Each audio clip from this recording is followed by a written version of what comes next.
자, 이번 인도 문화원과 슈리베다에서 같이 기획한 아유르베다 강의에서 세 번째 시간이고요. 세 번째 시간은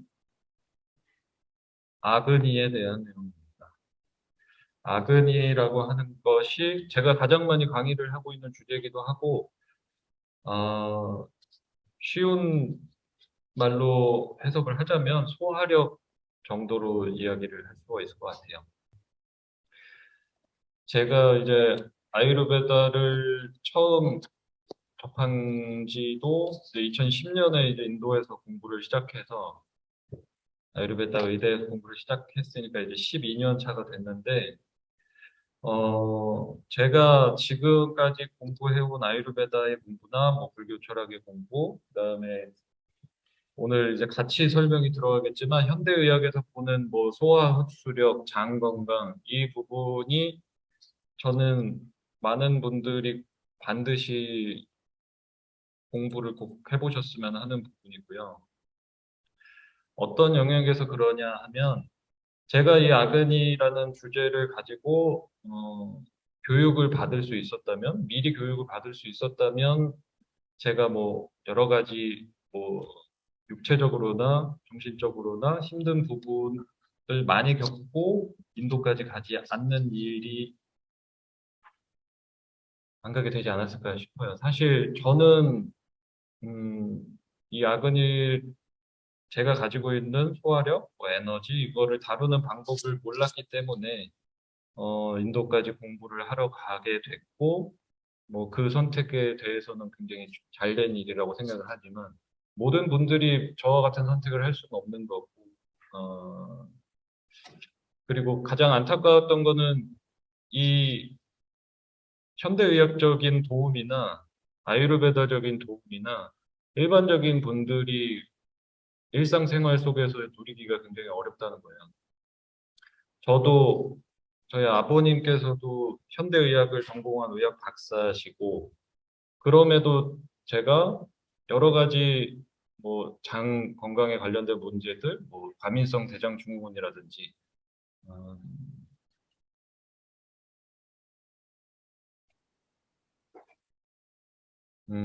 그로 인해서 유발이 되는 뭐 비염이나 축농증, 그다음에 거기서부터 출발이 되는 뭐 피부로 나타나는 문제들 여기까지 가는 데 있어서 제가 아유르베다 공부를 했을 때는 너무나도 간단하게 케어가 될 수 있었던 부분들이 현대의학에서는 약물을 장기간 사용했어야 됐고 비염, 축농증 수술을 해서 평생 어, 수술한 자국이 남게 되는 이제 알아두셔야 할 것이 이제 사람의 급소가 가운데로 이렇게 지나가는데 여기에 이제 캅이 들어가는 수술을 하게 되면은 아유르베다에서는 이제 평생 동안 자국이 남는다고 하거든요. 이제 그래서 그 부위에 우리가 오늘 배워볼 아근이 관리가 잘못됐을 때 그것이 아마라는 것으로 이어지고 그것은 질병의 씨앗이 되고 우리가 상처를 갖게 되는 부분에 가서 계속 재발을 일으키고 문제가 생기는 거거든요. 이게 질병이라는 것이. 그게 이제 태어나실 때부터 이런 상처를 갖고 태어나시는 분들도 굉장히 많단 말이죠, 이제는. 특히나 이제 여성분들 같은 경우는 가족력으로서 여기 갑상선이나 유방, 자궁 쪽에 상처를 갖고 태어나신 분들이 굉장히 많고 이런 부분들이 아근이라고 하는 것을 케어를 올바르게 하셨을 때는 그 상처에 가서 문제가 생겨서 이것이 종양이 되고 뭐 악성 종양이 되고 이런 무서운 질병으로 안 갈 수도 있는 부분들이거든요. 저 같은 경우에도 비염이나 축농증 수술을 해서 평생 상처가 남은 상태로 있지 않을 수도 있었던 문제였어요. 이게 교육이 제대로 되었다면 근데 이제 아유르베다 공부를 하고 와서 현대의학 공부도 꾸준히 하고 영양학 공부도 하다 보니 그리고 병원에서 현대의학 병원에서도 지금 근무를 한 지가 6년 차가 됐는데 사실상 시스템상 여러분이 병원을 찾아갔을 때 의사가 앉아서 여러분의 이야기를 차분하게 다 들어주고 원하는 대로 식단을 짜드리고 치료를 이 사람에게 맞게 짜줄 수 있는 시스템 자체가 불가능하단 말이죠. 이거는 의사를 탓할 문제도 아닌 것 같고, 대부분의 환자들은 사실상 손대지 말고 치료하라는 걸 원하세요. 병원에 갔는데 내가 잘못한 거에 대한 이야기를 지적하는 거 좋아하지 않거든요. 이거 하시면 안 된다는 걸 좋아하지 않고 약을 주고 수술을 하건 검사를 해서 나를 치료해내라라는 접근으로 하시기 때문에 지금 이제 강의도 해보고 병원에서 근무도 해보고 저도 아파보고 좋아지는 사람들도 보고 현대의학에서 두 손 두 발 다 든 병을 아유르베다적으로 고치는 경우도 보게 되고 아유르베다에서 케어를 하지 못하는 질병이 현대의학의 좋은 의사분을 만나서 케어되는 걸 보면서 결국에는 스스로 공부를 한 상태에서 현대의학을 잘 이용할 수 있는 거 그리고 아유르베다라는 것은 일상생활에서 여러분이 먹고 마시고 생각하고 자는데 생활 습관을 만들어가는데 반드시 꼭 알아두신다면 저처럼 굉장히 힘든 길을 통해서 알아가지 않고도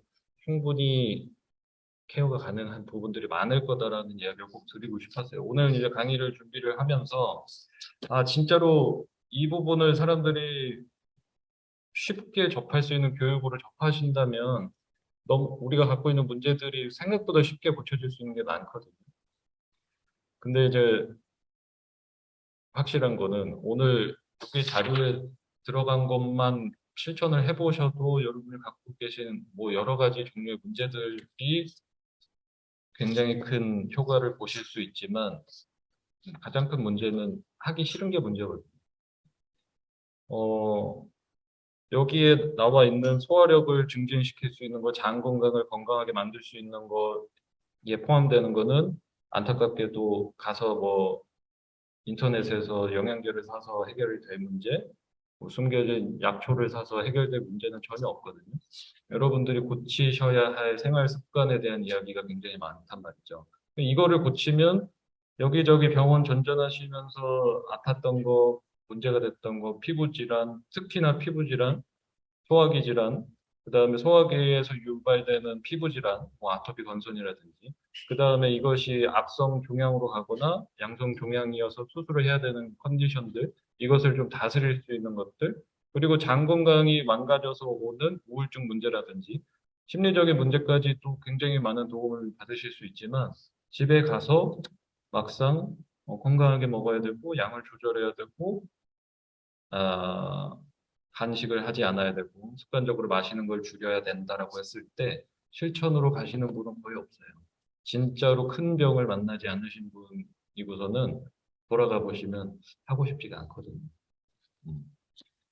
뭐 이거 해서 뭐가 뭘 부귀영화를 누리겠다고 내가 이거를 이렇게 스님처럼 먹고 사냐라는 생각 때문에 알지만 또 안 하게 되실 거예요. 그래서 가장 중요한 거는 교육도 굉장히 중요하고 나머지는 여러분의 마음 습관에서 출발을 하는 거기 때문에 제가 이제 오늘 드리고자 하는 내용은 꼭 생각을 해두셨다가 언젠가는 실천을 해보신다면 분명히 본인이 갖고 있는 소화력, 건강, 에너지에 도움이 되실 수 있는 부분이라고 자부를 합니다. 이 부분을 저도 돌고 돌아서 현대의학을 지나서 아유르베다 의대를 지나고 아유르베다를 실질적으로 치료 영역에서 실천하는 아유르베다 병원에서 인턴을 하면서 깨닫게 되고 배우게 된 부분이거든요. 자기의 아근이라는 것을 어떻게 다스리는 방법이 있는지 이것을 했을 때 정말로 약물보다도 굉장히 강력한 힘을 발휘할 수 있다는 것을 꼭 아셨으면 좋겠어요. 실제로도 그렇게 해서 한국에 와서 많은 분들을 상담하고 만났지만 실제로 이 부분을 제대로 실천하고 계신 분들이 극적인 효과를 보는 분들이 굉장히 많기 때문에 꼭 기억을 해보셨으면 좋겠습니다. 자, 그래서 거창하게 시작은 했지만 아근이라는 것을 프린트대로 갈게요. 생명의 불씨라고 생각을 하시면 되겠습니다. 음, 아그니는 산스크리트어로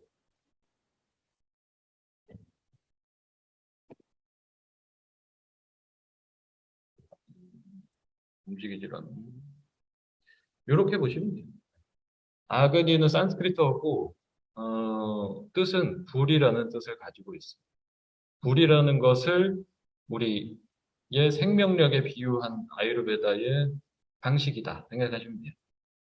그리고 그거를 조금 더 구체적으로 의학적으로 들어가 보면 소화력이라는 영역으로 가장 많이 대입을 하실 수가 있고 뭐 소화, 흡수하고 그것을 대사 처리하는 이 일련의 과정 그러니까 그냥 통틀어서 소화력이라고 하고요. 요거를 잘 보존하셨을 때 여러분들이 그렇게 좋아하는 디톡스, 그러니까 디톡스 주스를 마시고 디톡스 치료를 받는다고 몸에서 자정작용이 일어나는 게 아니거든요. 스스로 아그니를 치유의 영역으로 잘 끌어가실 수만 있다면 굉장히 많은 부분에서 혜택을 볼 수가 있다. 그래서 아그니는 그냥 단순하게는 불이라는 원소를 가지고 아유르베다가 사람을 설명하는 방식을 선택을 한 거고 본인이 갖고 있는 이 아그니를 어떻게 다스리느냐에 따라서 치유의 영역까지도 가실 수가 있다. 그리고 프린트 보시면서 들으시면 될 것 같아요. 그래서 보시면 아그니는 불이라고 생명력이라고 했고 아유르베다가 음, 모든 현상을 설명하는 것, 지금 저의 건강 상태나 여러분의 건강 상태를 설명할 수 있는 방법이라든지 어느 시기에 뭐 계절에 따라서 어떤 음식들이 어떻게 바뀌고 환경이 어떻게 바뀌고 거기에 사람이 어떻게 적응하는지를 설명하는 방식이 거기 적어드린 것처럼 대우주와 소우주를 구성하는 물질들을 가지고 이야기를 했어요. 그리고 쉽게 말씀드리면 우리는 소우주라고 생각을 하시면 돼요. 그리고 나를 제외한 모든 사람을 포함해서 자연과 우주와 물과 바람과 동물과 음식과 모든 것들은 대우주라고 생각을 하시면 돼요. 그리고 그 자연에 있는 모든 것들은 다섯 가지 원소로 이루어져 있죠. 이거는 어느 철학이건 상관은 없어요. 요거는 이제 뭐 아유르베다 철학이나 불교 철학이나 비슷하게 가져가는 거는 지수화, 통, 공 해가지고 공간, 바람, 물, 불, 흙, 이 다섯 가지 원소로 이루어져 있다. 모든 만물이 저도 마찬가지고 여러분도 마찬가지고 이 다섯 가지 원소로 이루어져 있단 말이죠. 음식도 마찬가지고 자연에 존재하는 모든 것들도 그 다섯 가지 원소의 조합으로 이루어져 있기 때문에 삼라만상 만물도 다섯 가지 원소로 이루어져 있고 그것을 우리가 우주라고 봤을 때 여, 여기서 일어나는 모든 생명 현상이 나 안에서 일어난다, 내 안에서 일어났기 때문에 우리를 소우주라고 봤어요. 그래서 대우주와 소우주의 균형을 어떻게 맞추느냐, 이것이 이제 아유르베다가 가져가는 건강을 관리하는 방법, 살아가는 방식이. 그러니까 여름이 되면 봄부터 항상 생각을 해보시면 봄에 일어나는 변화들, 생명이 피어나고 녹색이 피어나고 봄나물도 자라고 그죠? 생명이 피어나고 여름으로 갈수록 뜨거운 태양이 내리쬐고 음식도 바뀌죠. 땅에서 자라는 것도 바뀌게 되고 열이 강하게 내려가고 가을로 가면서 이제는 소멸기로 접어들게 되고 겨울로 가면 낙엽도 다 떨어지고 생명이 이제 소멸하는 차갑게 굳는 이거를 이제 요 사이클을 잘 보시면 계절로 일어나고 있고 여기에 조금 더 쪼개서 들어가면 이게 하루 안에도 일어나고 있거든요. 해가 뜨는 거, 생성의 힘을 가지고 해가 중천에 떠 있을 때 여름에서 가을로 넘어가는 그런 유지하는 기간, 그 다음에 이제 해가 지는 것을 소멸하는 구간, 그 다음에 달이 뜨고 이 사이클을 하루에 반복하고 있고, 그러니까 계절을 보시면 이렇게 돌아가고 있고 하루를 봐도 이렇게 돌아가고 이거를 이제 한 사람의 인생으로 보시면 똑같거든요. 애가 태어나서 봄, 여름 정도 태어나서 성장하고 자랄 때 힘이 비슷하단 말이죠.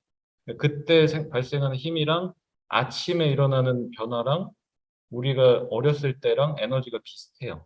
그리고 봄철이 그렇게 비슷하고 뭔가 무거워지고 힘이 생기는 요 기간. 그 다음에 우리가 막 무럭무럭 자라서 4, 50살까지 계속 자라진 않잖아요.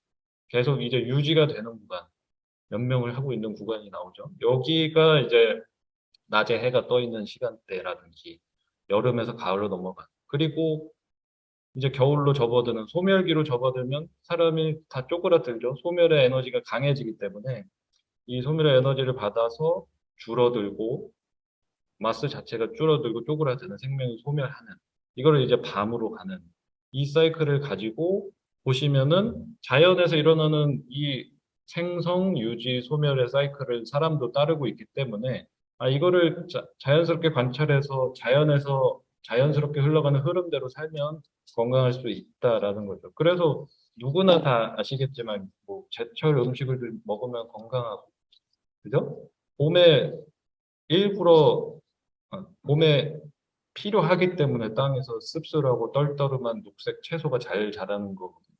우리가 봄철 되면은 몸이 무거워져가지고 뭐 밥만 먹으면 이렇게 병든 닭처럼 이렇게 졸잖아요. 춘곤증 온다라고 하잖아요.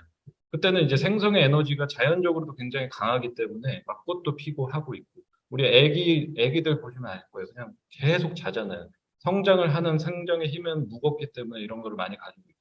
그럼 우리 성인은 뭐 그렇게 애기처럼 맨날 자고 있을 수 없으니까 이 높아지는 무겁고 점액질이 강한 성장의 에너지를 눌러줄 수 있는 것이 씁쓸하고 떫은 맛에, 그리고 가벼운 식재료에 많이 들어있기 때문에 봄이 되면은 씁쓸하고 떨떠름한 봄나물이 그렇게 자라는 거죠. 그냥 계절 따라서 이렇게 바뀐다는 거예요.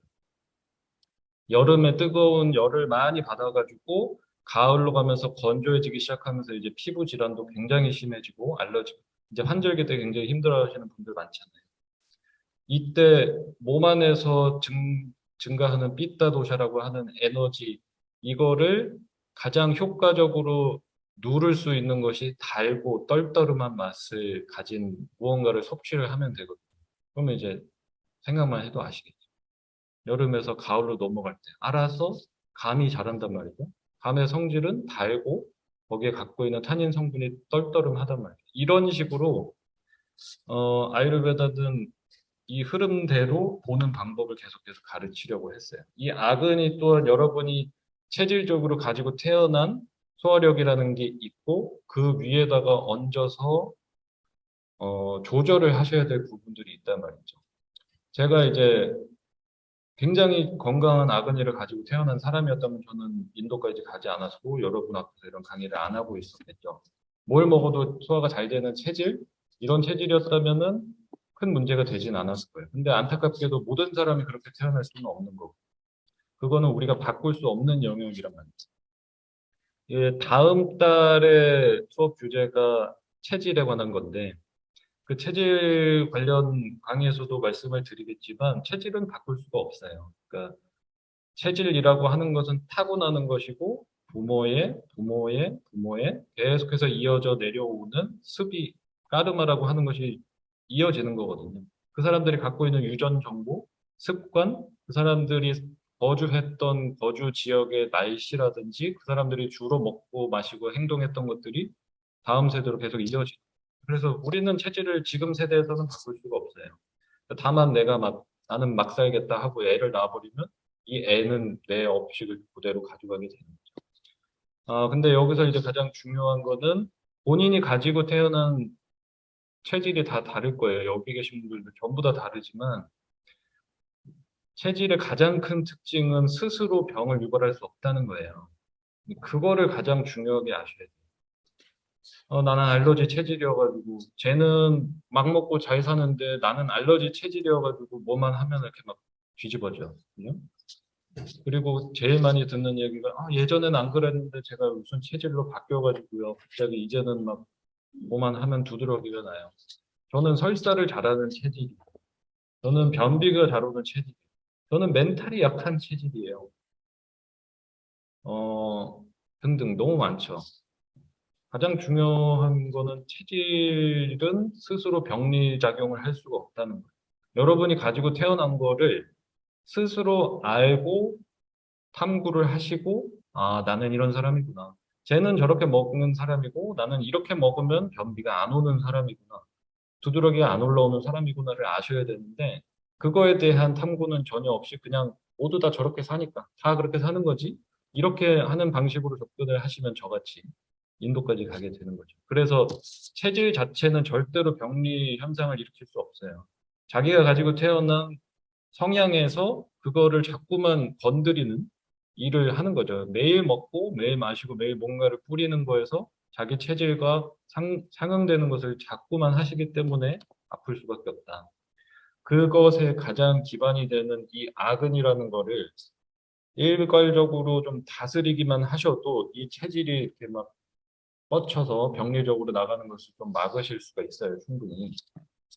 자, 그래서 요 자연스러운 삶, 대우주와 소우주 인간을 구성하는 요 요것을 불이라는 원소를 관찰을 한 거죠, 아유르베다에서.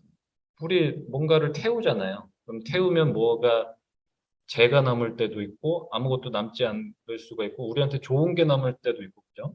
안 좋은 게 남을 수도 있겠죠. 안 좋은 걸 넣으면은 거기서 타고 안 좋은 게 남겠죠, 체내에. 그죠? 그런 식으로 생각을 하시면 돼요.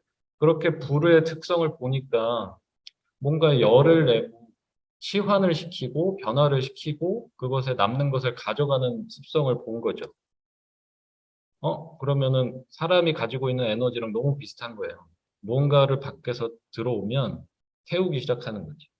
우유를 마셨을 때 우유를 태우고, 그럼 소화력이 아주 좋으신 분은 우유가 들어오면 우유를 쫙 잘 태워가지고 흡수 대사까지 굉장히 스무스하게 넘어갈 거예요. 근데 저처럼 이제 저질 아그니를 가지고 태어났거나 체질적으로 장에서 유단백을 분해를 못하는 사람으로 태어났다. 그럼 우유를 자꾸 집어넣으면 아그니는 이거를 태우지 못하거든요. 그럼 여기서 태우지 못하면 가장 무거운 물질이 남을 거고 그 가장 무거운 물질이 우유 단백질이 남을 거란 말이죠. 그러면 이건 동물성 단백질이잖아요. 그럼 저도 동물이고 다른 동물한테서 온 단백질이 체내에 자꾸만 남을 거고 그러면 이제 장에서 그런 것들이 자꾸 쌓이게 되면 장염으로 가고 장염이 만성이 되면 대장 증후군이 되고 대장 증후군을 계속 놓고 사시면 이제는 나중에 대장암으로 가는 이런 순서인 거예요.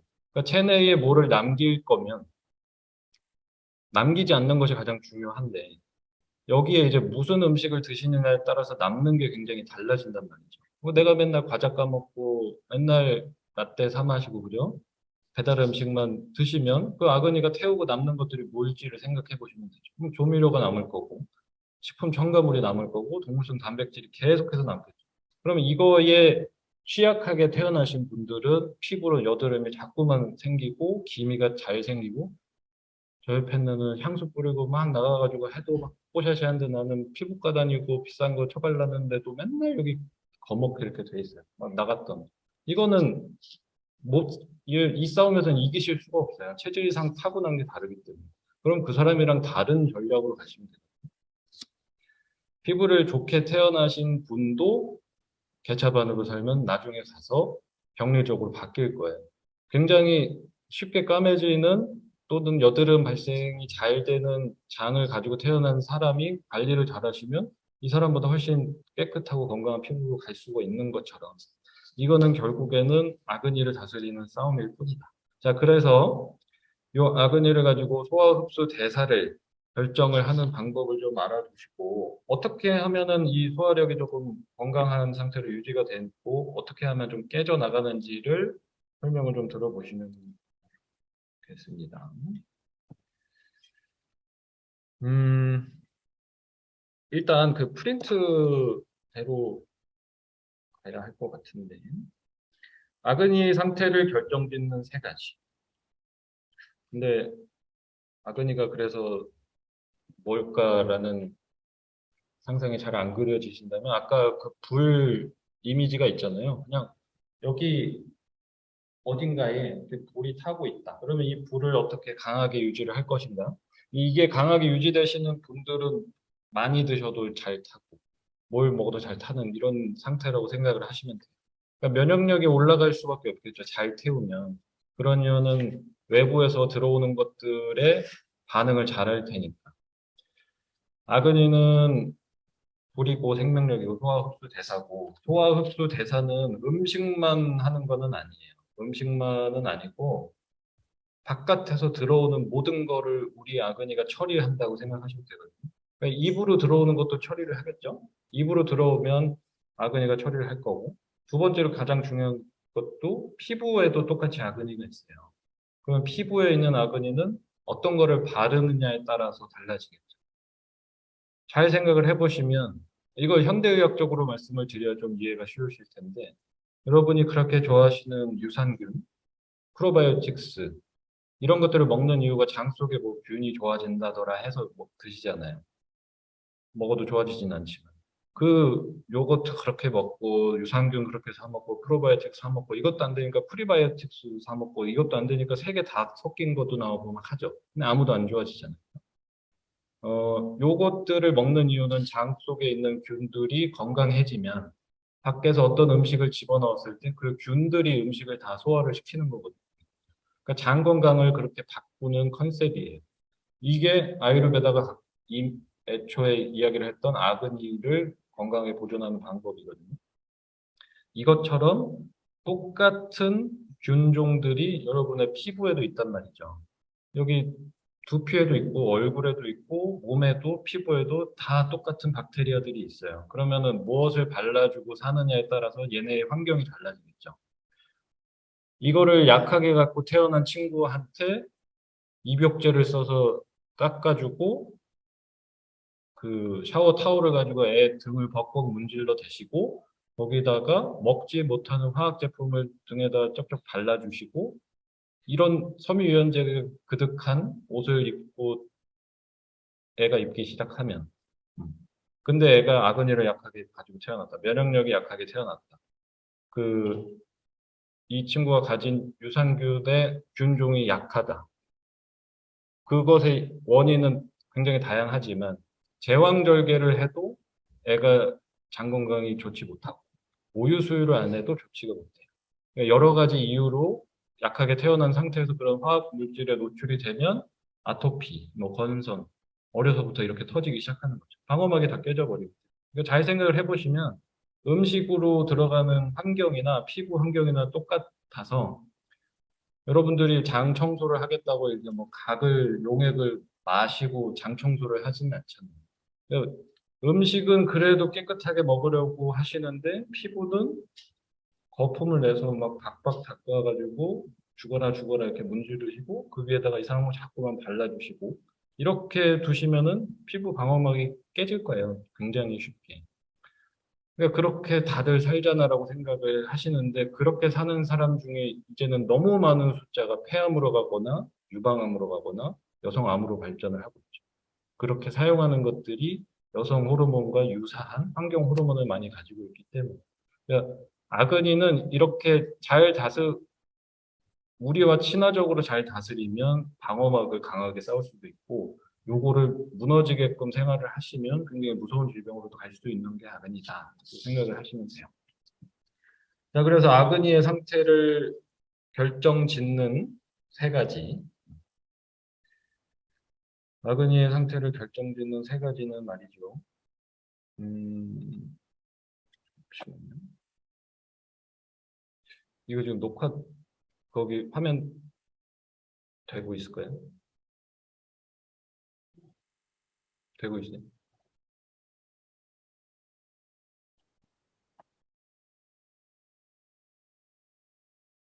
아까 놓치고 갔는데 아그니는 이렇게 만져보시면 돼요. 어, 아무것도 안 느껴지시면 이제 사망하신 거죠. 이게 아근이에요. 이거 뭐 체온이잖아. 그게 아근이에요. 자기가 갖고 있는 생명력이란 말이죠. 사람이 죽으면 시체를 만져보시면 차갑게 식어 있거든요. 이거 아유르베다에서는 그거를 아그니가 소멸했다라고 표현을 하는 거예요. 이거를 잘못 컨트롤을 하시면 이게 있어야 될 자리에서 소화를 안 시키고 손발이 뜨거워서 잠을 못 자요. 아그니가 위장에서 바깥으로 밀려났다. 왜? 아마라는 것이 쌓여서. 아마는 어떻게 쌓이느냐? 내가 이상한 거 먹고 이상한 생각을 하고 이상한 짓을 하면은 발생하는. 그러니까 아그니라는 거는 이렇게 직관적으로 느끼실 수가 있어요. 자, 그래서 아그니의 상태를 결정짓는 가장 큰 세 가지는 내가 먹는 음식의 패턴, 두 번째는 수면 상태, 세 번째는 브라마짜리아라고 하는 거는 이번 달에는 안 들어가겠지만 마음 습관이라고 보시면 돼요. 그래서 자기 소화력을 잘 생각을 해보시면 이런 것들이 얼만큼 영향을 주는지에 대해서 꼭 알고 계셔야 돼요. 음식은 왜 어떤 음식에 따라서 아그니의 상태가 결정되느냐? 아까 말씀드린 것처럼 여러분의 대장 속에는 위장에는 균종들이 다 다르게 자리 잡혀 있단 말이죠. 그러면 맨날 로제 떡볶이 드시고 맨날 빵순이 떡순이로 사시면 빵이랑 떡이랑 로제 떡볶이를 잘 먹고 자란 균이 가득할 거예요.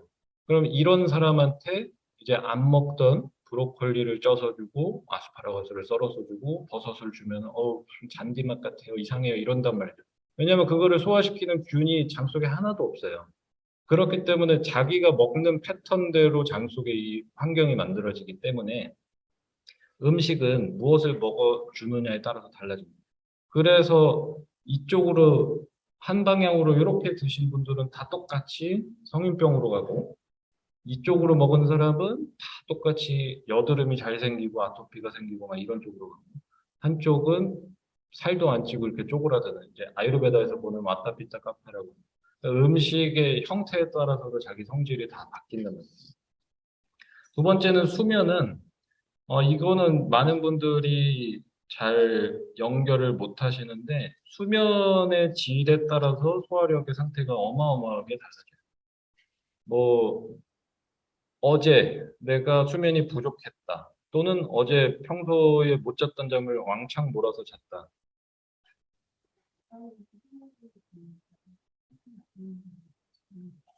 어떤 화면이 안 보이고.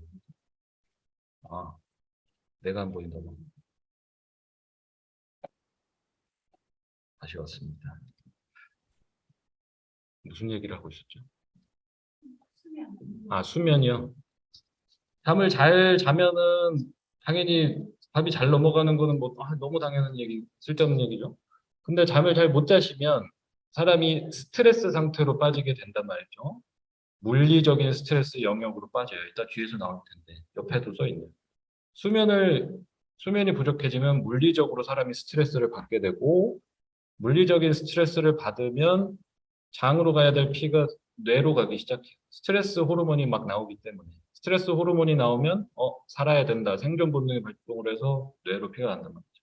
뇌로 피가 다 가면 장 속에 아무리 좋은 균을 가지고 계셔도 균들이 일을 안 해요. 피 공급이, 혈액 공급이 잘 돼야지 장 운동이 일어나기 때문에. 나는 어제 잠을 좀 못 잔 거 하나 때문에 평상시처럼 먹어도 소화가 잘 안 되기 시작한다는 거죠. 그렇기 때문에 본인의 수면 퀄리티가 어떤지에 따라서도 소화력이 크게 좌우된다. 마지막은 이제 마음 습관 상태인데, 코딱지가 막 나고, 그죠? 꼴 보기 싫은 사람과 있을 때 그 밥이 잘 넘어가지 않죠. 마음이 아주 불편하신데 소화가 잘 안 되는 것도 다 경험을 해보셨을 거예요. 이것도 마찬가지로 이제 호르몬 싸움이긴 한데, 그래서 보시면, 선생님, 저는 변비가 너무 심해요. 선생님, 저는 맨날 줄줄 새요. 저는 속이 너무 쓰려서 미치겠어요. 너무 힘들어요. 음식만 먹고는 뭐 병든 닭처럼 너무 졸려요. 물어보면 음식은 어떻게 드시는지, 수면 상태는 어떤지, 마음 상태는 어떤지, 당연히 뭐 스트레스는 많죠. 음식은 바빠서 못 해먹죠. 불면증은 10년째 앓고 있어요. 이러면 못 고쳐요. 뭐, 이 사람을 도대체 어느 병원에서 어떤 명의가 데려다가 어떤 약을 줘가지고 어떤 치료를 해서 고치겠어요. 자기의 아그니 상태를 결정짓는 가장 중요한 세 가지가 다 무너져 계신 분들은 절대로 질병 치유를 하실 수가 없어요. 그러면 어디서부터 가야 되느냐? 일단 음식으로 시작을 하시면 돼요. 음식을 빨리 바꾸시고 음식 환경이 개선이 됨에 따라서 마음 습관을 바꾸시는데도 굉장히 큰 도움이 되실 수가 있어요. 장에서 줄줄 새기 시작하시면 행복하긴 글렀다라고 보시면 돼요. 장이 줄줄 새기 시작하면 우리가 생각을 했을 때, 기쁘다, 행복하다라고 느낄 수 있는 호르몬 자체가 행복 호르몬 세로토닌이라고 들어보신 그 호르몬은 장에서 한 70% 만들어진단 말이에요. 아무리 건강하고 행복하려고 생각을 하셔도 먹으면 줄줄 새시는 분들은 호르몬 자체가 분비가 안 되기 때문에 행복할 수가 없다. 그래서 현대의학에서도 똑같이 얘기를 하고 있어요. 우울증이 왜 이렇게 폭발적으로 증가를 할까? 현대인들이. 뭐 업무 스트레스다. 이거는 이제 시대가 지나갔죠. 장 건강이 박살이 나가지고 이제 우울증이 폭발적으로 증가를 하고 있더라고요. 음식이 망가지기 시작해서 그렇다는. 자, 그러한 이유 때문에 소화기 질환 중에서도 그라한이라고 하는 거를 가장 포괄적으로 말씀을 많이 드리는데, 그러니까 소화기 질환, 소화 흡수 대사에 관련된 질환을 증상 케어하는 요법으로 치료하기가 어려운 이유가 여기 있는 거예요. 이것에 관여하는 요건들이 너무나 많기 때문에 그렇단 말이죠. 우리 애가 맨날 화장실을 달고 살고 막 힘들어 하는데 고쳐주고 싶은데 어떻게 할지는 모르겠잖아요. 그죠? 네. 그래서 그렇게 요거트도 사 먹이고 또 안 좋다니까 집에서 요거트기 사다가 해 먹여도 안 낫고. 그죠? 뭐 영양제랑 영양제는 장 건강 영양제는 다 사다 먹여도 애가 그죠? 안 된단 말이죠. 요 위에 세 가지를 보고 접근을 하셔야 돼요. 엄마가 맨날 밥을 배달의 민족에서 시켜주고, 그죠? 뭐 엄마 아빠가 맨날 싸우고 스트레스 받고 있는 애가 도대체 어떻게 장 건강이 유지가 되겠습니까? 이거를 요거트로 치료한다는 것 자체가 말이 안 되거든요. 아유르베다에서 보는 소화기 질환의 가장 대표적인 질병을 그라하니라고 한단 말이죠. 그라하니는 뜻 자체가 영어로 grab이라는 뜻을 갖고 있어요. 잡다. 그 아유르베다식 설명은 이렇게 직관적으로 하는데 우리의 위장 기관 어딘가에 그라하니라고 하는 기관 자체가 있고 이 그라하니가 망가졌을 때 과민성 대장 증후군이나 이런 소화기 질환으로 간다라고 하는 거예요. 그라하니. 그럼 잡는 것의 역할이 뭐냐? 음식이 들어오면 잡아야 되잖아요. 이거를 제때 잡지 못하고 잡았다가 잡는다는 거는 잡아서 흡수할 거 흡수하고 버릴 거 버려야 되잖아요. 그럼 잡았다가 놓으면 변으로 가는 거죠. 근데 이거를 잡자마자 잡는 힘이 약해서 빨리빨리 놓기 시작하면 묽은 변이 나오겠죠. 잡는데 이거를 너무 오랫동안 붙들고 있으면 변비로 가는 거예요. 그러면 이 그라하니의 작용이 어디에 가장 영향을 많이 받느냐라고 했을 때 보면 경전의 표현에서는 이제 마찬가지로 음식의 종류에 따라서도 달라지고 여기에 들어가는 것의 대표적인 것이 너무 많은 동물성 식품이나 유제품을 섭취를 했을 때 그렇게 나오고 두 번째는 브라마짜리아라고 나와요. 본인의 마음 상태. 이거 그라한이라고 하는 기관, 우리의 위장이 정신적으로 영향을 가장 많이 받는 기관이거든요. 여기 대부분 많이들 그러시지만 누가 무슨 일이 발생을 했다. 그럼 그 기억을 계속 붙들고 사시잖아요. 요새 기분이, 요새 왜 그래? 아, 기분이 너무 안 좋아. 왜? 일주일 전에 어떤 년이 나를 말이야. 이렇게. 그 일주일 전에 있었던 기억을 오늘까지 붙들고 있으면서 계속 기분을 나쁘게 만들어요. 눈을 뜨자마자 그냥 그거. 그죠? 이거를 남편한테도, 시부모한테도, 직장 동료한테도, 누구나 다 이거를 무슨 기억만 있으면 붙잡아두고, 아, 이것 때문에. 그죠? 이 패턴을 몸이 그대로 닮아가기 시작한단 말이죠. 무슨 일이 발생을 했으면, 아, 그렇구나. 저 또라이다. 난 잘 살아야지. 이렇게 가셔야 되는데, 그거를 가지고 이제 주구장창 떠들고 책을 쓰고 하면은 내려놓기. 그죠? 알아차림, 내려놓고 이런 책을 쓸 수가 있는 거예요.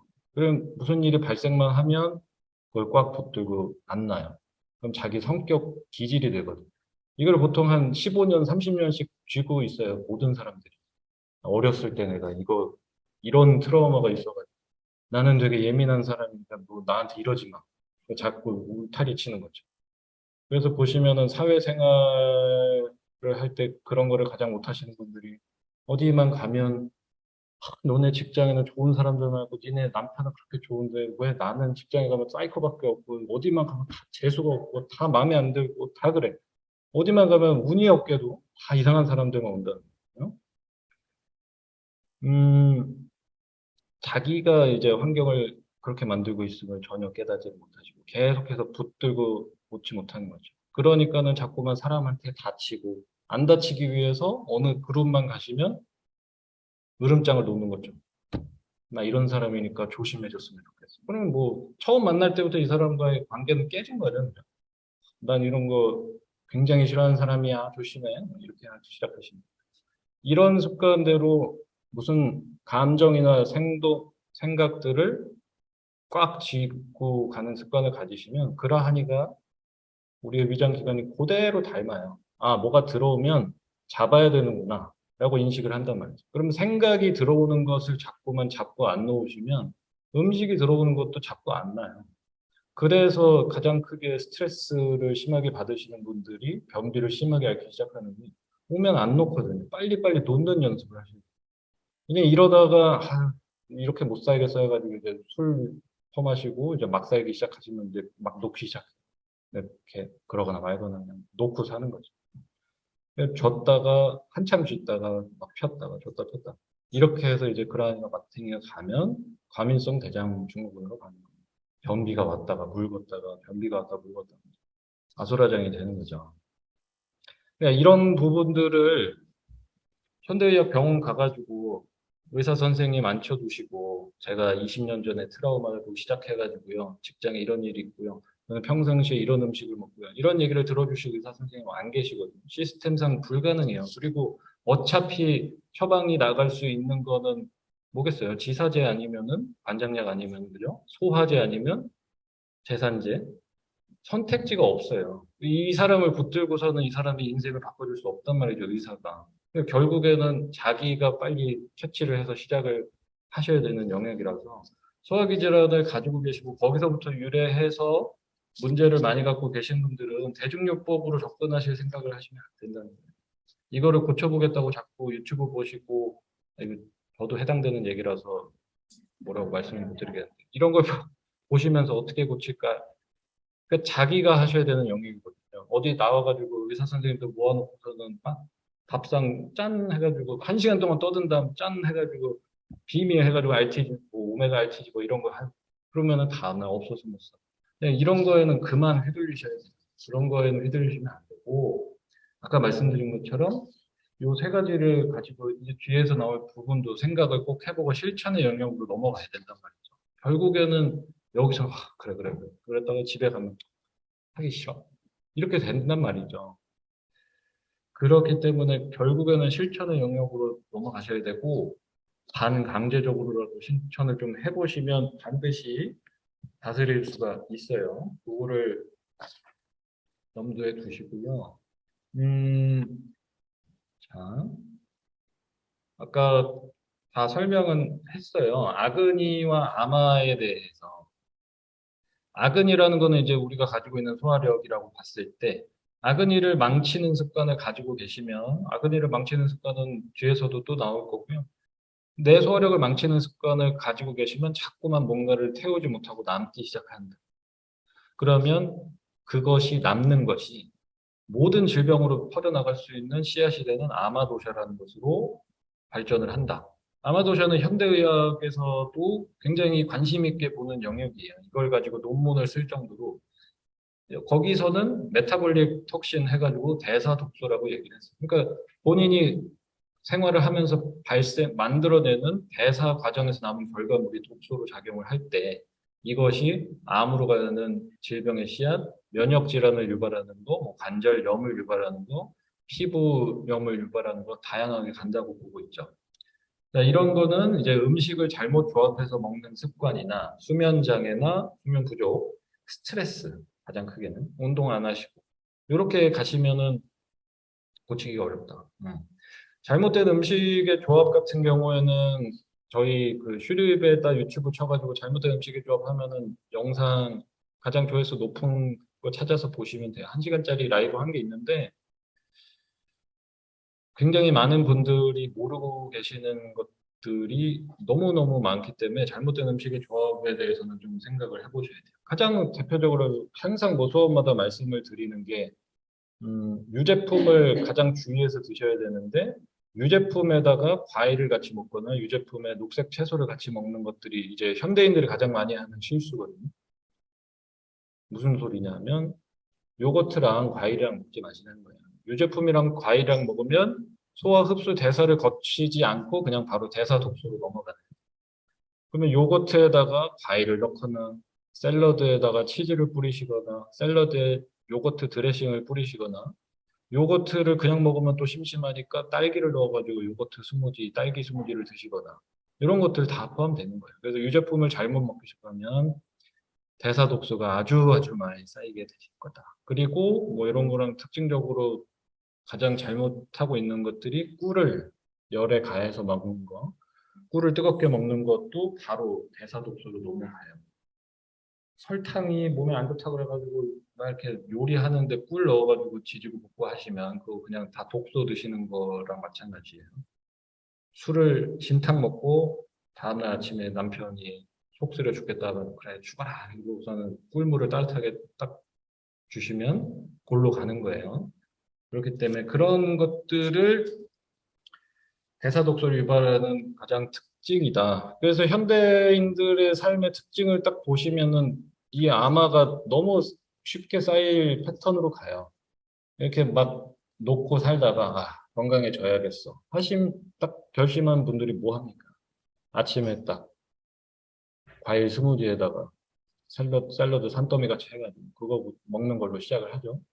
그리고 음, 음식을 잘 챙겨 먹어야겠다 하셔서 건강식으로 가실 때 소화력이 떨어진 상태에서 시작을 하시기 때문에 막 건강하신데 이제 건강하게 먹어야겠어 하시는 분들이 없기 때문에 소화력이 굉장히 약해진 상태에서 시작을 하실 때 그렇게 차가운 음식, 생으로 된 음식들로 시작을 하시면 몸이 버티지 못해요. 그러니까는 무작정 건강식은 샐러드고 과일 주스고 막 과일 많이 먹어야 되고 이렇게 가시니까 하루 이틀 하시다가 몸은 더 차가워지고 변은 더 안 좋아지고 하시니까 포기를 하시는 말이죠. 그래서 소화력에 친화적으로 시작을 하시는 것이 굉장히 중요해요. 열을 생각해 보시면 되죠. 여기 열이 잘 타고 있을 때는 웬만큼 생과일 생야채도 잘 태우겠지만 그렇지 못한 상태면은 불을 아침에 이제 시동도 잘 안 걸린 상태에서 불을 잘 쬐려면 이 불의 성질이랑 비슷한 거를 좀 넣어 주셔야 될 거 아니에요. 요게 잘 타오를 수 있도록. 근데 대부분의 사람들은 아침에 일어나서 병든 닭처럼 이제 졸리니까 핸드폰 보다가 뛰쳐나가가지고 아이스 아메리카노로 시작을 하시면 어차피 전날도 치맥 먹고 늦게 자가지고 완전히 망가졌는데 아침에 또 아이스 아메리카노를 막 들이부으시면 이게 제정신으로 돌아갈 수가 없는 상태겠죠. 그러면은 아침을 그렇게 시작하시고 점심에 나가서 또 음식 사 드시고 그죠? 그 중간에 또 졸리니까 또 아이스 음료 드시고. 그럼 아그니가 애초에 건강하게 유지될 습관 자체가 없단 말이죠. 그러면 여기에서 이제 시작하는 게 유산균이고 프로바이오틱스고 건강기능식품이니까 여기에다가 그걸 주신다고 생각을 해보시면 애초에 좋아질 수가 없는 시스템이라는 걸 꼭 아셨으면 좋겠어요. 아마가 쌓였을 때의 대표적인 증상은 피로감 있고 설사, 뭐 복부, 백만, 가스 차는 게 가장 큰 크고요. 혀만 봐도 사실 잘 보여요. 설태가 껴있다. 그러면 아마의 사인으로 잘 볼 수가 있고. 여드름이 나오거나 관절염으로 이어진 상태. 이런 것들이 대표적입니다. 그리고 이제 가장 무서운 거는 독성 배고픔이 만들어지기 시작한다는 거죠. 아마가 쌓이고 혀에 코팅이 되기 시작하고 위장에 대사독소가 쌓이기 시작하면 여러분이 먹으면 안 되는 것들을 계속 땡기게 만들 거예요. 아그니는 원래 생리적으로는 필요할 때 필요한 걸 당기게 만드는 굉장히 과학적으로 요구를 한단 말이죠. 그래서 사람이 지칠 때, 피곤할 때 달달하고 기름진 걸 먹으면 이 스트레스가 일으켰던 산화 스트레스가 이렇게 달고 기름진 거에 의해서 쫙 내려간단 말이에요. 그럼 막 기분이 좋아요. 이 사람이 또라이라서가 아니라 그냥 과학적으로 인간이 그렇게 시스템이 됐단 말이죠. 고구마를 먹는데 김치가 땡겨요. 너무 과학적인 거예요. 그냥 이 퍽퍽한 기름기가 없는 단맛이 확 들어오니까 낮춰줄 수 있는 매운 거, 자르는 거 이런 게 당긴단 말이죠. 그래서 건강하신 분들은 욕구대로 먹으면 돼요. 고기가 땡기면 고기 드시면 되고 뭐가 땡기면 이렇게 드시면 된단 말이죠. 근데 애초에 아무런 패턴 없이 사시는 분들이 그냥 마구 살면서 정제 탄수화물, 정제 동물성 단백질 많이 드시면, 그러니까 뭐 빵, 떡, 그다음에 흰쌀, 흰국수 이런 거 좋아하시고 달달한 거 좋아하시고 가공식품 좋아하시면 이제 아마가 쌓이기 시작할 거고요. 당뇨가 있는데 관절염이 있는데 당 수치가 올라가는 음식을 끊지를 못해요. 그걸 자꾸 원하게 만든단 말이에요. 그래서 아마가 쌓입니다. 이런 것들이 이제 아마의 가장 무서운 점이다.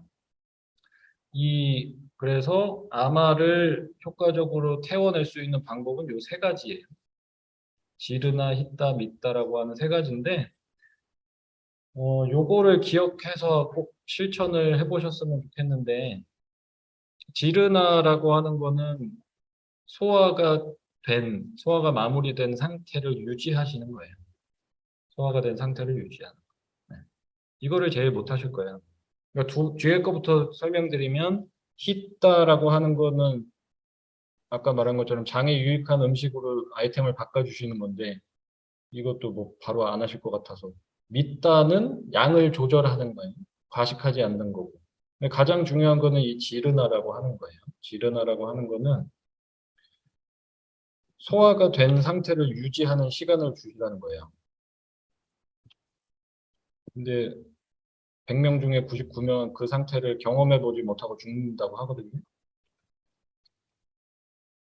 왜냐하면 좀만 비면 느으니까. 그죠? 입이 심심해요. 친구 만났어요. 제가 이거 좋은 거라고 줬어요. 그죠? 티타임, 뭐, 후식 배는 따로 있어요. 그죠?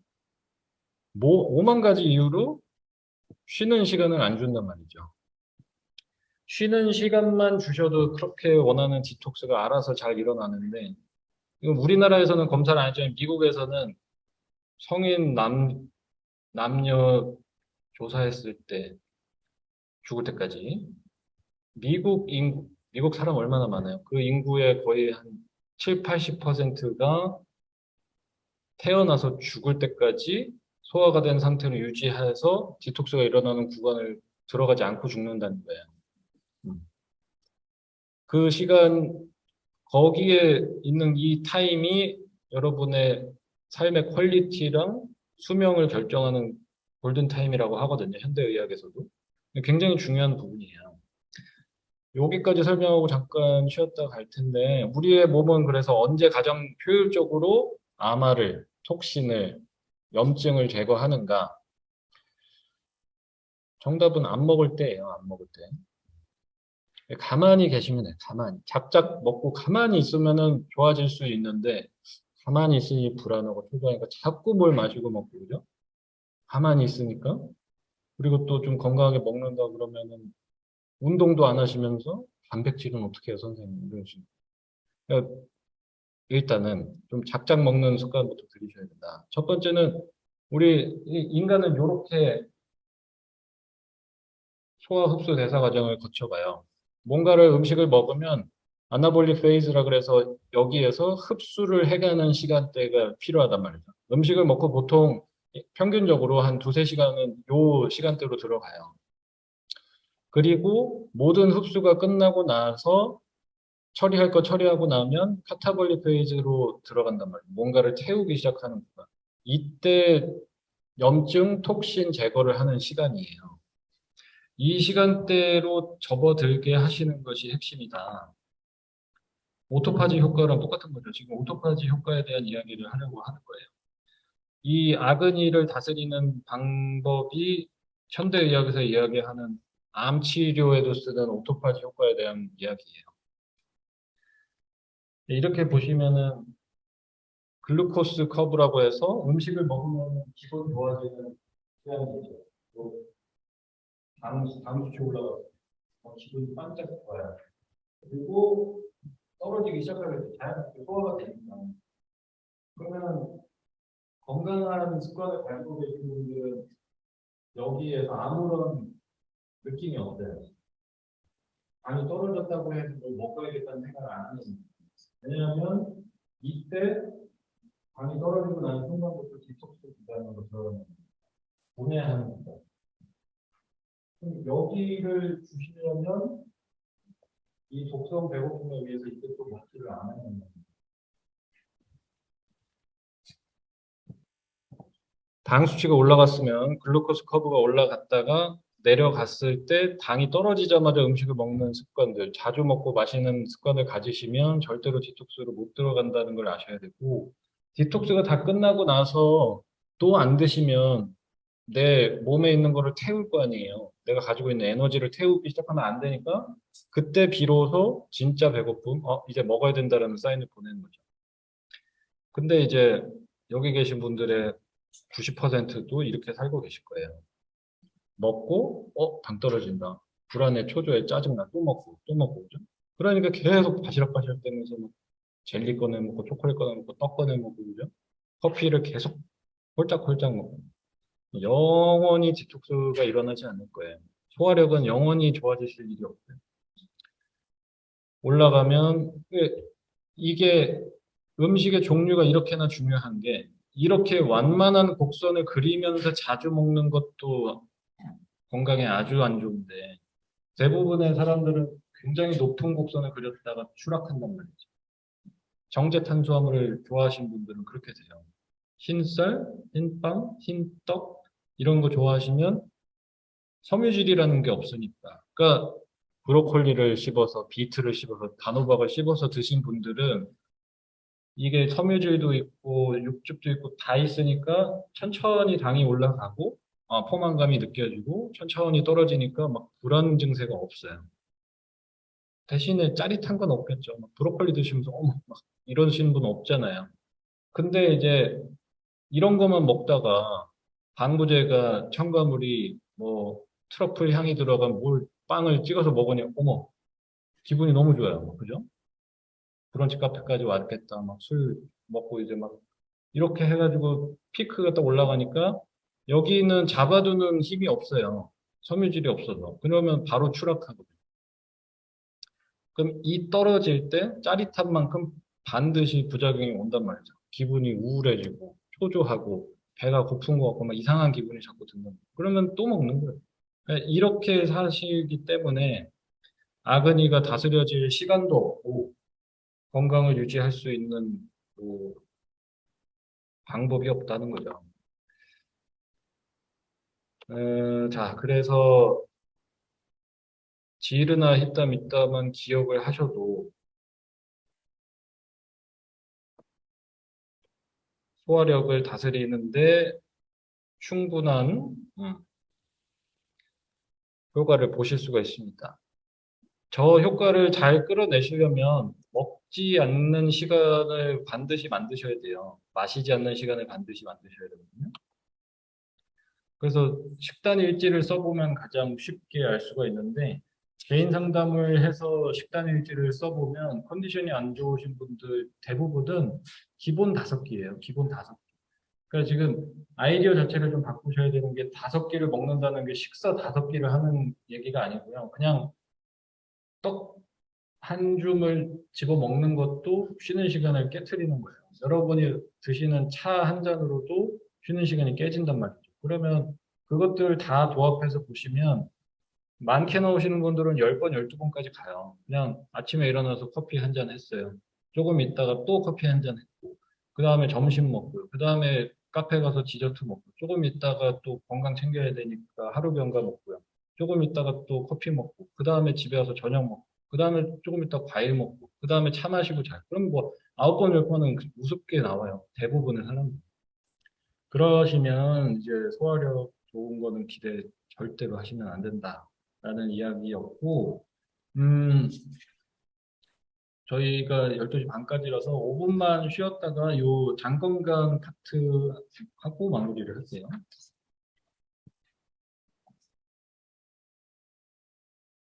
끝나면은 온라인으로 들으시는 분들은 이제 채팅창으로 계속 올려두시면은 끝나고 답변을 드릴 거고요. 마지막입니다. 장 건강과 3가지 스트레스. 그래서 장이 건강하고 싶으시면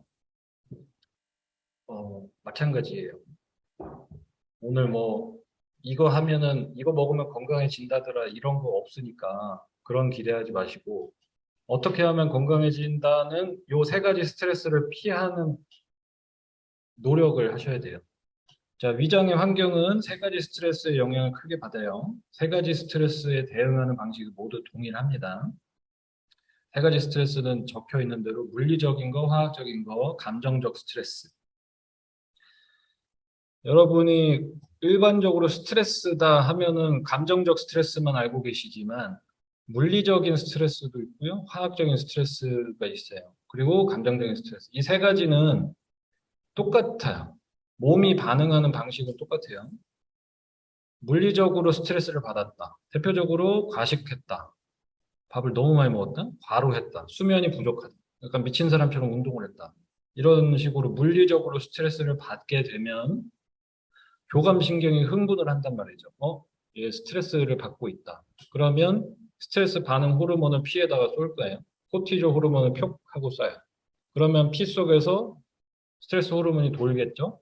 스트레스 호르몬이 도는 이유는 이 사람이 긴장 상태로 넘어가서 위험에 빠지지 않게끔 만들어주기 위해서 그런 거예요. 그러니까 졸린 상태로 밖에 나가서 자빠지고 사람 치고 하면 안 되니까 스트레스 호르몬을 쏴가지고 긴장하게 만드는 거죠. 그러니까 여러분이 잠을 못 자고 나가시면 자연적으로 스트레스 호르몬이 돌고 있기 때문에 내가 가다가 자빠져서 다치지 않게끔 하려고 긴장을 상태로 만들어 버린단 말이에요. 그럼 긴장한 상태로 식사를 하시고 긴장한 상태로 일을 하시면 계속 스트레스가 더 쌓이겠죠. 그러니까 이렇게 해서 스트레스 호르몬이 분비가 되기 시작하고 그러면 교감신경이 흥분을 한단 말이죠. 교감신경 뭐 항진 돼가지고 현대인들이 문제가 많다 이 얘기 많이 들어보셨을 거예요. 그러니까 무슨 영양제 먹으라고 하는데 그 교감신경이 자극이 되면은 혈압도 올라가고 콜레스테롤 수치도 결과적으로는 올라가요. 왜냐하면 스트레스를 받았을 때 반응하는 호르몬의 재료가 콜레스테롤이기 때문에 그래요. 그러니까 여러분이 만성적으로 스트레스를 달고 사시는 분이면 음식을 특별하게 나쁘게 먹지 않아도 가족력이 없어도 병원 가서 피 검사를 하고 혈압 검사를 하시면 고혈압입니다. 고지혈증입니다. 진단을 받아버린단 말이에요. 질병이 아니에요. 이거는 여러분이 만성 스트레스에 의해서 대사가 변형된 상태란 말이죠. 그랬으면 스트레스를 줄이셔야죠. 그죠? 스트레스를 줄여야 애초에 교감신경이 자극이 안 되고 스트레스 호르몬이 안 나가고 그거의 재료인 콜레스테롤을 안 쓰니까 수치가 내려간단 말이에요. 자연스럽게. 근데 그거를 고치긴 싫으니까 그렇구나. 나도 뭐 당연히 나이 드니까 고혈압, 고지혈 오는구나. 그럼 약을 또 먹기 시작해요. 그러면 2차적으로 화학적 스트레스를 몸에다 주는 거죠. 약물을 먹으니까.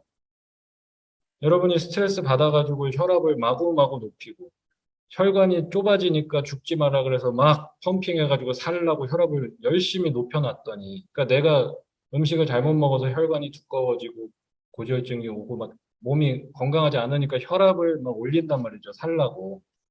이제 올려놓는데 병원 가서 체크하고서는 고혈압이에요. 그래서 약을 먹어버리면 나는 열심히 높여놓으면 약을 먹어서 갑자기 내려버리고. 그럼 위험하니까 몸은 다시 올린단 말이죠. 그러니까는 고혈압약, 고지혈증 약은 평생 먹는 약이라는 모명을 쓰는 게 치료제가 아니에요. 여러분이 원인을 제거를 안 하시면 나아지면 안 되지. 안 되지 않으니까 계속 올릴 거란 말이에요. 그래서 약으로는 누구도 치료될 수 없어요. 자, 그래서 스트레스는 이렇게 반응을 하고 만성적으로 스트레스가 가시면 대사가 바뀌기 시작하시고요. 그러면 이제 성인병, 면역질환, 뭐, 암 이런 걸로 간다라는 걸 아시면 돼요. 자, 그래서 물리적인 스트레스를 받았을 때는 아까 말한 것처럼 스트레스 상태가 되면은 장으로 혈액 공급이 안 되거든요. 그럼 장에 있는 것들이 멈춰서 일을 안 해요. 그렇게 되면은 소화가 안 되겠죠? 그러면 물리적 스트레스에 의해서 소화력이 망가진다. 그러면 이거를 주의하시면 되잖아요. 안 하실 분들도 많겠지만. 이런 거 말고요, 선생님. 예? 그런 거 말고 좀 하나 뭐 사서 먹으면 되는 거 없어요. 이렇게 맨날 가니까, 그죠? 왜냐하면 나는 바쁘니까. 그, 언제쯤 시작하실지 모르겠지만, 대부분 그렇거든요. 성공하면, 승진하면, 이사 가면, 애 대학 가면, 뭐 하면 할 거야. 알아. 아는데, 근데 나는 바빠서, 근데 나는 너랑 달라서, 근데 나는 회사가 너랑 달라서, 근데 나는 이러니까 이렇게 할 거야. 영원히 안 하죠. 이 얘기도 맨날 드리지만, 알아. 아는데, 하시는 분이 결과가 더 안 좋아요. 야, 몰라. 그런 얘기 나한테 하지 마. 난 그냥 살 거야. 하시는 분들은 그 말 하시는 분보다 훨씬 건강하게 사세요. 그냥 놓고 살면 되거든. 그럼 잠도 잘 자고. 근데, 알아. 그렇게 해야지. 맞아, 맞아. 맞는데. 이거를 쥐고 사시는 분들은 더 스트레스 받고 사시거든요. 그냥 차라리 놓으세요. 그냥 놓고 사시든지 할 거면 하든지 안 할 거면 안 하는 게 낫다. 스님들이 맨날 말씀해 주시거든요. 아는 데에 속뜻은 싫다다. 그러니까 안다는 사람한테 아무 얘기도 하지 말고 알아요. 자, 건강히 드세요. 과식하지 마시고 소화가 된 상태로 유지하는 것을 가장 중요하게 생각하세요. 음식을 오늘부터 바꾸세요. 알죠. 아는데 거기서 끝나야 돼요. 오케이. 알겠습니다. 그러면 변화할 수가 없기 때문에 준비된 상태로 건강하게 바꾸시는 분 아무도 없어요, 이 세상에. 공평한 인생을 사시는 분 단 한 분도 없고요. 다 억울한 게 있고, 다 문제가 있고, 다 있어요. 자기가 가지고 있는 컨디션에서 최선을 다하는 게 웰빙으로 가는 길이지, 모든 게 행복하게 이루어졌을 때, 모든 사람이 나한테 잘해줄 때, 로또 됐을 때 행복해질 수 있는 사람은 없죠. 그렇게 역사상 그런 인물이 없었잖아요. 그러면 그 인물이 내가 될 거라는 생각을 빨리 버리시고, 오늘부터 바꾸시면 된다. 화학적인 스트레스는 이제 현대에 와서 추가된 스트레스죠. 옛날에는 없었어요. 경전 쓰이던 시절에는 없었어요. 그래서 꼭 업데이트가 되어야 되는 거예요. 화학적 스트레스가 노출이 가장 많다. 폐암이 가장 많이 늘어난 이유, 여성암이 가장 많이 늘어난 이유로 화학적 스트레스를 꼽고 있습니다. 화학적 스트레스는 우리의 면역 반응이나 호르몬 체계에 가서 교란을 일으켜요. 호르몬이 뭐냐 하면 여러분의 몸에서 메시지를 주고받는 화학 물질로 이루어진 메신저예요, 호르몬이. 지금 보시는 것처럼. 아, 지금 이런 반응이 스트레스 받았다. 피에다가 호르몬을 쏴요. 그럼 메신저가 왔다 갔다 한단 말이죠. 피에다가 화학 물질로 된 뭔가를 쏴줘요. 아, 지금 생리를 할 때가 됐다. 생리 주기가 됐다. 임신을 했다. 소화를 시켜야 된다. 잠을 자야 된다. 호르몬 싸움이거든요. 자야 되니까 멜라토닌을 분비하고 이런 식으로 호르몬 싸움이란 말이죠. 근데 그 호르몬은 화학 물질로 이루어져 있어요.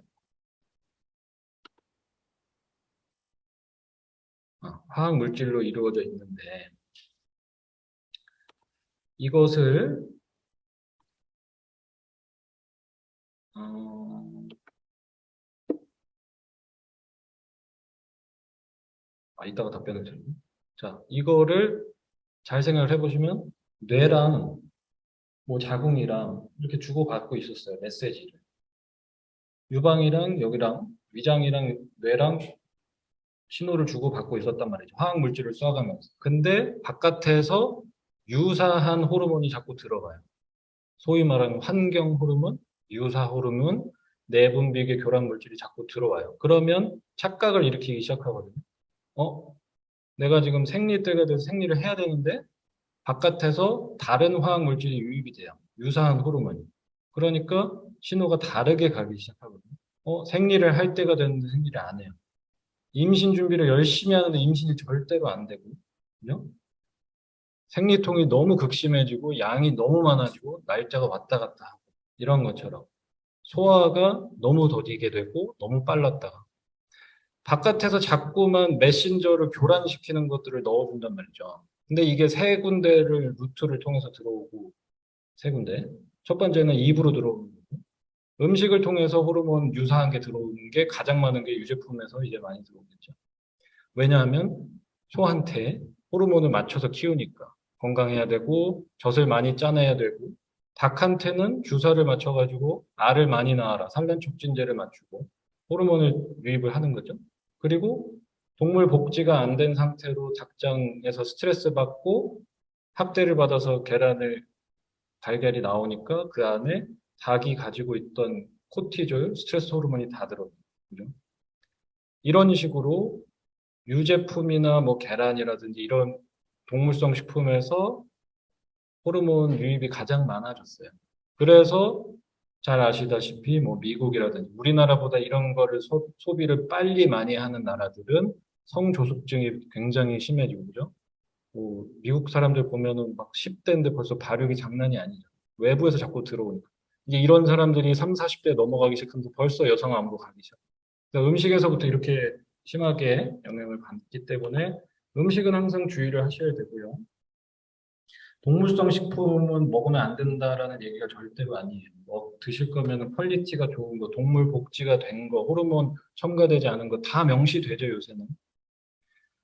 그러니까 밖에서 저렴한 가격대의 음식을 계란이 들어가고 우유가 들어가고 육고기가 들어간 것을 드시면 그런 퀄리티의 것을 먹을 수가 없겠죠. 항생제를 맞지 않고 산란 촉진제를 맞지 않은 계란은 풀어놓고 키운 항생제 안 들어간 계란은 한 알에 1,000원이에요. 그러면은 토스트 가게에서 토스트가 2,000원인데 만들 수가 없죠. 수지가 안 되죠. 그러면 어떤 계란을 쓸까? 어떤 우유를 써서 라떼를 만들까라고 생각을 해보시면 답은 다 나오는 거예요. 자, 나머지 두 가지는 피부를 통해서 들어오는 화학물질. 이것도 제일 많죠. 여러분 좋아하는 청결제 가장 많아요. 이런 호르몬 교란제는. 그리고 가장 무서운 게 이제 그거죠. 데오도란트, 향수. 여기 굉장히 위험하죠. 여기에 호르몬 기관이 이렇게 무섭게 있는데 여기다가 계속 케미컬로 바르고 닦고 뿌리시면 얼마나 무서운 일이 일어날지는 그래서 그런 일들이 가장 많이 일어나고 있는 거기도 하고요. 그 다음에 이제 코를 통해서 유입되는 호르몬 결합 물질 이것도 굉장히 심각해졌어요. 네. 코를 통해서 화학 물질이 들어온다. 가장 많이 들어있는 거 디퓨저, 샴푸, 린스, 향수, 방향제 이런 데 다 들어있거든요. 그런 거 어떻게 하고 살라는 거야 도대체라고 하지 마시고 잘 찾아보시면은 하는 방법은 다 있습니다. 오늘은 이제 장 건강에 대한 이야기니까 입으로 들어오는 화학 물질부터라도 차단을 꼭 해보시면 도움이 될 거고요. 마지막으로는 이제 감정적 스트레스예요. 그래서 세 가지 스트레스에 의해서 아버니가 이제 장 건강이 망가지는데 말씀드린 것처럼 감정적인 스트레스는 본인이 만들어낸 습관일 뿐인 것을 꼭 아셨으면 좋겠어요. 이 습관을 고치지 않으시면은 장 운동 자체가 바뀔 수가 없다. 아까 뭐 질문하셨는데 혈액 공급이 저하된다는 거는 말씀드린 대로 스트레스를 받아서 스트레스 호르몬이 분비가 되면 교감신경이 흥분하고 항진되고 혈압이 올라가고 모든 혈액이 뇌로 올라가서 경계 상태로 간단 말이에요. 긴장 상태. 그렇게 되니까 장의 혈액 공급이 떨어지고 장의 혈액 공급이 떨어지면 장 운동이 일어나지 않는다. 그래서 장 건강이 나빠진다라는 것이에요. 그래서 소화기 문제를 좀 다스리고 싶다 하시면 아까 말씀드렸던 지르나 소화가 된 상태를 좀 유지하는 시간을 만들어 보셔야 되고 내가 주고 있는 세 가지 스트레스가 뭐가 있는지를 보고 고치실 생각을 꼭 하셨으면 좋겠어요. 아까 질문에도 올라왔는데 약 하나 먹어서 좋아지는 게 있었으면 좋겠다는데 참 좋겠죠. 그러면은 좋겠지만 안타깝게도 운전이나 건강이나 잘해야 본전이에요.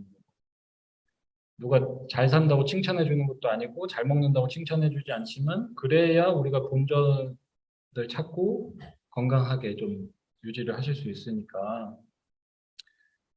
안 해야 되는 부분부터 일단은 꼭 생각을 해보셨으면 좋겠어요. 그리고 음, 여기서도 질문이 있으시면 이제 손 들고 해주시고요.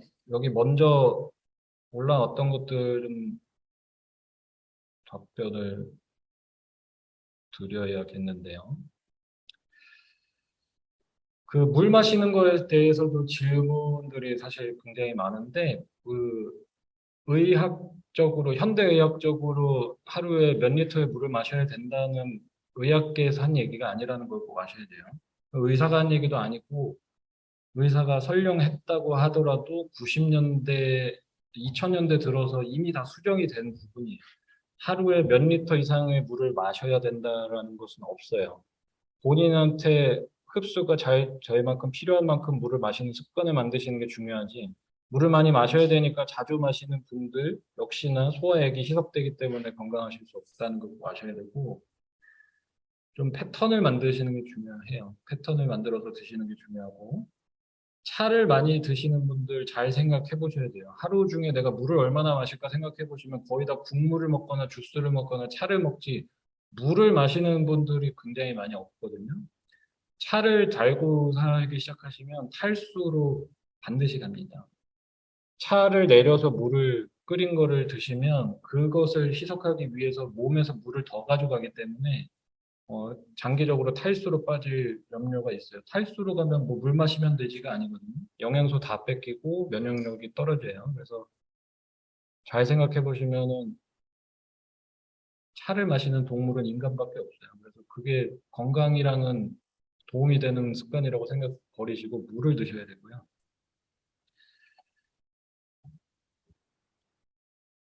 성장기 아이들의 경우는 먹고 싶을 때 먹게 놔두시면 돼요. 본인이 어렸을 때부터 유튜브 틀어주고 배달 음식을 먹인 게 아니다. 아마가 이미 발생하지 않았다면 아이들은 성장기에 있을 때는 먹고 싶을 때 먹이는 게 맞습니다. 혈압약을 먹으면서 좋은 음식을 적당하게 배고플 때 먹는 것은 큰 의미가 없는 게 아니라 혈압약을 드시고 계시다면 스트레스를 줄이시고 음식 개선을 하시면 자연스럽게 잡히기 시작할 거예요. 그러면서 담당 의사 선생님과 상의를 해서 내가 식단을 고치고 있고 스트레스 관리를 하고 있으니 내 혈압이든 당 지수든 모니터링을 해줘서 약을 좀 줄여봤으면 좋겠다라고 상의를 하시는 것이 가장 현명한 거예요. 그냥 무작정 끊어버리고 안 좋아졌으니까 의사한테 책임져라 이렇게 하시면 안 되고 본인의 약 처방된 거는 그 상태에서 받은 거기 때문에 처방한 대로 드시고 그 다음에 자기가 스트레스 관리, 식단 관리 하시고 의사한테 꼭 얘기를 하세요. 이렇게 줄여 가보고 싶다. 그러니까는 체크를 좀 해달라고 하시면 다 해줍니다. 음, 아이가 성격이 예민해가지고 저녁에만 밥을 먹고 싶어 한다면은 그 원인 제거를 빨리 해줘야겠죠. 법 때문에 마음 습관이 벌써부터 그렇게 힘들지. 천연 아로마를 향수로 만들어 뿌리는 것도 위험해요. 그다음에 미따 같은 경우는 조절된 양이라는 뜻이어서 배부르게 먹지 않는 습관입니다. 강의 자료는 계속 올려드렸는데, 자, 여기서 질문 있으신 분? 물은 냉수, 온수 선택에 제한이 없느냐? 냉수를 드시면 좋은 거는 여름철에 더울 때 말고는 없어요. 그거를 꼭 아시면 좋겠어요. 아까 말씀드린 것처럼 본인의 소화력을 보시고 체크를 하시면 돼요. 내 소화력이 일정치가 않는 사람이거나 좀 약하신 분이 차가운 물을 넣으면 이거를 또 데우기 위해서 아그니가 일을 해야 되거든요. 그러니까 마찬가지로 생과일이랑 생야채로 소화력 달래기를 시작해 버리시면 생야채가 들어오면 차갑죠? 그다음에 생으로 들어왔잖아요. 그러면은 아그니가 이거를 요리를 해서 먹어야 된단 말이죠. 그럼 여기다가 에너지를 되게 많이 써야 돼요. 그러니까 아플 때는 그렇게 드시면 절대로 안 되고 차가운 물도 당연히 안 되겠죠. 그러니까는 왜 아프면 도대체 죽을 먹었을까를 생각을 해보시면 소화력이 약하기 때문에 밖에서 소화력이 할 일을 먼저 하는 거예요. 물을 많이 넣고 오랫동안 끓여서 형태가 다 퍼졌잖아요. 그렇게 되면은 여기에 이미 열 에너지가 많이 발생을 해서 소화를 시켜놨기 때문에 먹으면 편하단 말이에요. 그러니까 그런 생각을 가지셔야 돼요. 자꾸 자기가 갖고 있는 소화력을 보존하는 습관이 뭘까를 생각을 해보시면 어렵지가 않거든요. 아팠을 때 죽을 먹는 이유는 바깥에서 아그니가 할 일을 아그니를 켜가지고 한 거잖아요. 근데 그거를 차가운 걸 그대로 넣었다고 생각하시면 나는 지금 감기 나아야 되는데 뭐 면역력 좋아져야 되는데 암 치료를 해야 되는데 내가 음식을 소화시키는데 에너지를 다 뺏기시면 힘들겠죠. 그러니까 대표적으로 음식을 먹었는데 무겁게 가라앉는다. 그러면은 즉각적으로 아시면 돼요. 음식의 에너지랑 아그니 에너지 싸움에서 아그니가 지면 먹고 나면 퍼지는 거예요. 그러니까 내가 항상 음식을 먹고 나면 이렇게 퍼진다. 그러면 맨날 맨날 아그니랑 음식 싸움에서 지고 있다는 거를 아시면 돼요. 그러면 여기서 지고 있기 때문에 거기에서 남는 물질이 체내에 남고 있다를 아시면 돼요. 근데 내가 가족력적으로 암, 질병, 장질환 뭐 이런 거 있다. 그러면 되게 주의를 하셔야겠죠. 자, 그래서 이렇게까지 마무리를 하겠습니다. 뭐 마음의 안정을 위해서 천연 오일을 방향제에 만들어 놓고 사용하는 거는 화학적 스트레스가 맞고 그걸로는 마음이 안정이 안 된다는 거를 아시겠죠. 뭐 해보셔서 아시겠지만 마음이 막 30년, 40년 가까이 가지고 있던 이 쿠프다스 멘탈이 이 아로마를 피워놓고 앉아 있는다고 바뀌지 않죠. 이건 적극적으로 자기가 훈련을 하셔야 돼요.